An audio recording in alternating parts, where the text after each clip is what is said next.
Break नंतर बुलेटिनमध्ये पुन्हा स्वागत। ठाकरेंच्या गायब झालेल्या नगरसेविका सरिता म्हस्के अखेर सापडलेल्या आहेत। ही बातमी आपल्याला पाहिजे, मात्र त्यापूर्वी एक महत्त्वाची अपडेट समोर येते। विकास गोगावले महाड पोलिसांना शरण आलेले आहेत। विकास गोगावले हे महाड पोलिसांना शरण आल्याची माहिती मिळते। या सगळ्या संदर्भात कोर्टाने आदेश जारी केलेले होते आणि पोलिसांना आदेश दिलेले होते।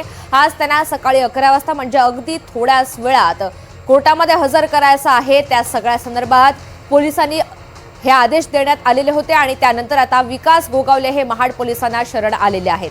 आज महत्त्वाची सुनावणी सुद्धा होणार आहे। या सगळ्या संदर्भात कोर्ट नेमकं काय निर्णय देतं हे सुद्धा पाहायचंय। सध्याची ही एक्सक्लुझिव्ह दृश्य आपण पाहतोय। विकास गोगावले हे महाड पोलिसांना आता शरण आलेले आहेत। तर गेल्या महिन्याभरापासून ते सापडत नव्हते असं सातत्यानं पोलीस सांगत होते, मात्र कोर्टानं तीव्र शब्दामध्ये टिप्पणी केली आणि थेट आदेश दिल्यानंतर आज विकास गोगावले हे महाड पोलिसांना शरण आलेले आहेत। या सगळ्या संदर्भात थोड्या वेळात सुनावणी होणार आहे, त्यामुळे आज सुनावणीमध्ये नेमकं काय होतं हे सुद्धा पाहायचंय। हा सगळा प्रकार आहे, ही सगळी घटना आहे महिनाभरापूर्वीची, जेव्हा नगर परिषद निवडणुकीच्या दरम्यान मोठा राडा झालेला होता। अधिकची माहिती जाणून घेऊयात। प्रसाद पाटील आपल्या सोबत आहेत। प्रसाद, काय अपडेट आहे?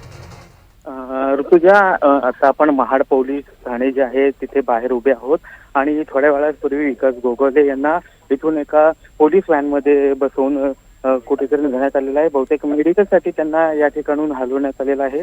या ठिकाणी हळूहळू आता त्यांचे कार्यकर्ते सुद्धा जमण्याची सुरुवात झालेली आहे आणि विकास गोगावले यांनी थोड्याच वेळापूर्वी या ठिकाणी हजर झालेले आहेत महाड शहर पोलीस स्टेशन येथे।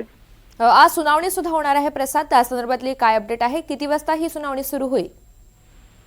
साधारण 11 वाजता ही सुनावणी असल्याची माहिती प्राप्त झाली होती, मात्र अद्यापही एक्झॅक्ट माहिती जी आहे ती आपल्यापर्यंत आली नाहीये। मात्र या ठिकाणी विकास गोगावले यांना महाड शहर पोलीस ठाण्यातून आता नेण्यात आलेलं आहे पोलिसांच्या व्हॅनमधून।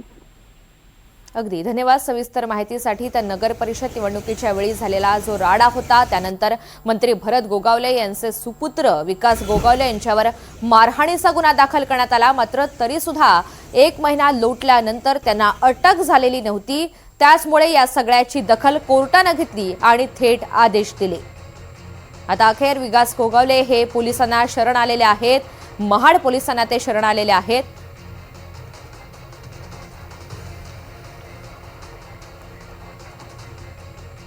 विकास गोगावले महाड पोलिसांना शरण आलेला आहे। विकास गोगावले अखेर पोलिसांना शरण आलेला आहे।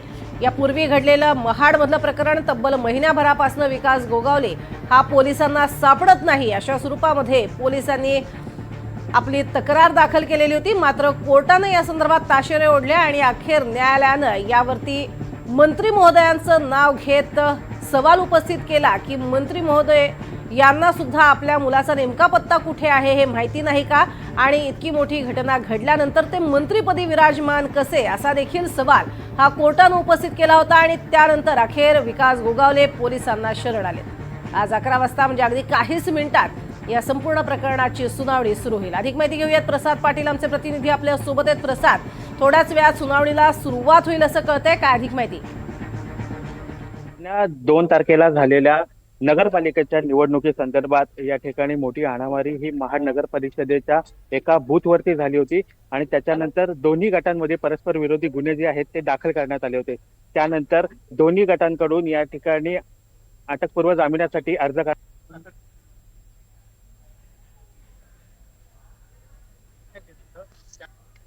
आपण पाहिलं तर काल न्यायालयाने सांगितल्याप्रमाणे विकास गोगावले यांना 11 वाजेपर्यंत हजर होण्याचे आदेश जे आहेत ते कोर्टाच्या वतीने देण्यात आलेले आणि त्याचा मान ठेवत 11 वाजायच्या आधीच विकास गोगावले जे आहेत ते या ठिकाणी महाड शहर पोलीस ठाणे येथे दाखल झालेले आहेत। त्या ठिकाणी आपण पाहू शकता मोठ्या प्रमाणात पोलीस बंदोबस्त जो आहे तो ठेवण्यात आलेला आहे। या ठिकाणी पोलीस 2 व्हॅन आहेत त्या देखील उभ्या करण्यात आलेल्या, मात्र थोड्याच वेळापूर्वी विकास गोगावले यांना या ठिकाणून मेडिकलसाठी नेण्यात आल्याचं सांगण्यात येत आहे। आता या ठिकाणी अधिक जी काही अपडेट येईल ती आपण आपल्या एनडीटीव्हीच्या माध्यमातून आपल्यापर्यंत पोहोचवतच राहणार आहोत प्रज्ञा। नक्कीच, मात्र सगळ्यात महत्त्वाचं म्हणजे या संपूर्ण प्रकरणामध्ये कोर्टानं ताशेरे ओढले, त्यामध्ये मंत्री महोदयांना सुद्धा सवाल केला आणि अर्थातच ते मंत्रीपदी विराजमान कसे असा सुद्धा सवाल केला होता आणि त्यानंतर घडलेल्या या घडामोडी अतिशय महत्त्वाच्या। तुर्तास धन्यवाद या संपूर्ण माहितीसाठी प्रसाद।